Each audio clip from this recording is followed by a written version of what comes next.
चुनाव मुद्दों को मैं क्या बोलूँ, मैं तो वही बोलना चाहता हूँ, जो वैकेंसियां निकलती हैं गवर्नमेंट थोड़ा उस पर ध्यान दे, और सरकार से विशेष रूप से ध्यान नहीं दे रही। जो पेपर होता लीक होता, अभी पेपर बिहार में शायद हुआ था टीचिंग का, वो पेपर भी लीक हो गया। तो सरकार से मेरा विनम्र यही निवेदन है कि जो पेपर कराएं शांतिपूर्ण ढंग से कराएं।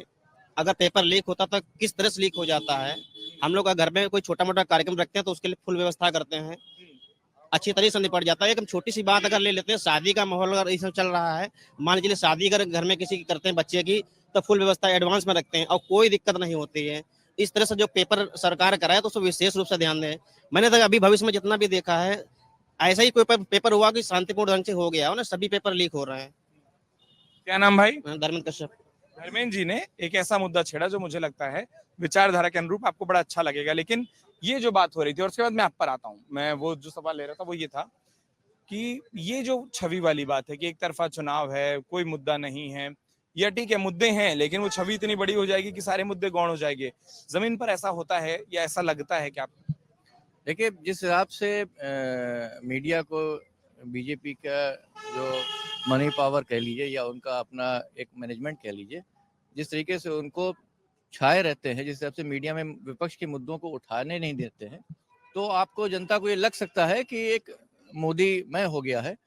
लेकिन अगर आप थोड़ा और नीचे जाएंगे ब्लॉक लेवल पे या बूथ लेवल पे, तो जनता त्रस्त है।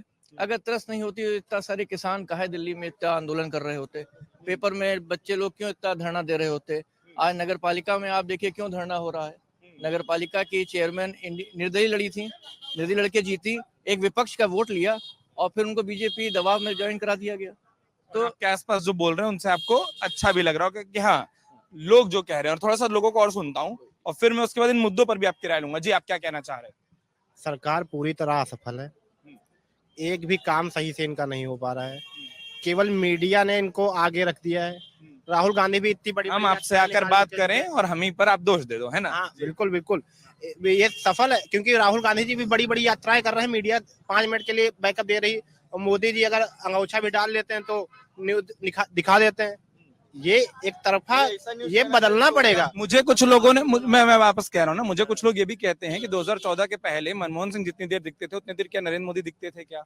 हाँ, नहीं, देश का आप पद को समझिए, आप नेता को समझते हैं। नहीं आप लोगों का ठीक है, वो मैं कह रहा हूँ कि जैसे विपक्ष बहुत जरूरी है डेमोक्रेसी में, ठीक, लेकिन अब विपक्ष ही खत्म कर रहे हैं आप एक भी बीजेपी के कैंडिडेट पे ईडी क्यों नहीं गई?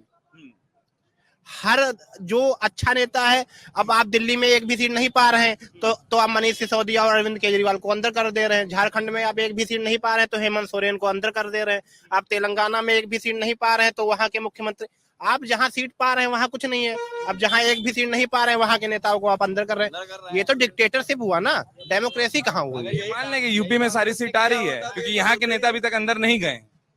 हाँ बिल्कुल आ रही, डेमोक्रेसी खत्म है। जो आप कह रहे हैं कि जहां जहां एक पार्टी हार रही है वहां कार्रवाई हो रही है।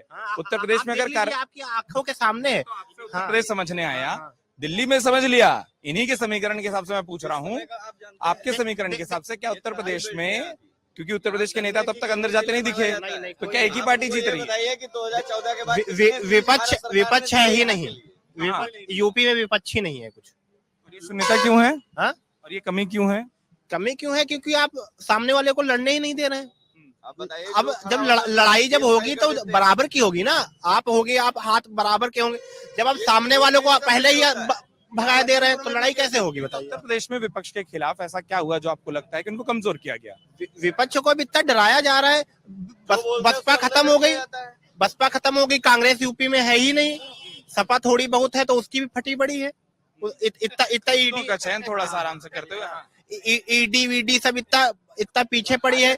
कहाँ तक अरविंद केजरीवाल जैसा आदमी जो IRS है, जो IS है, ऑल इंडिया रैंक 115 है उसकी, उसको फंसाए दे रहे हो तो नॉर्मल आदमी कहाँ से सरवाइव करेगा? क्या नाम है अपना? दिवेश त्रिवेदी। अच्छा, एक थोड़ा सा, मैं क्योंकि आया हूँ और अलग अलग लोकसभा रोज जा रहा हूँ, आज खीरी लोकसभा पहुंचा, हालांकि चुनाव बाद में है। खीरी के लखीमपुर के मुद्दे क्या हैं? मतलब देश में सियासत का मूड क्या चल रहा है वो तो आपने बता दिया, देश की सियासत समझा दी, पॉलिटिकल पार्टियां क्यों शून्य है नहीं है आपके हिसाब से वो भी बता दिया। यहाँ मुद्दा क्या है? देखिए, मुद्दा आदमी वोट प्रत्याशी को दे ही नहीं रहा है।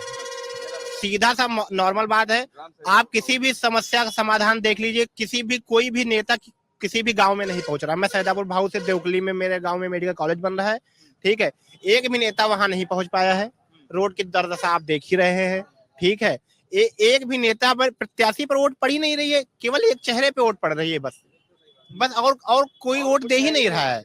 आप हो सकता अगर आप पूछ लीजिए यहाँ पे, तो हो सकता 70% लोगों को यही नहीं पता हो कि प्रत्याशी कौन है यहाँ से, लेकिन वोट केवल एक चीज पे पड़ रही है, नरेंद्र दामोदर दास मोदी।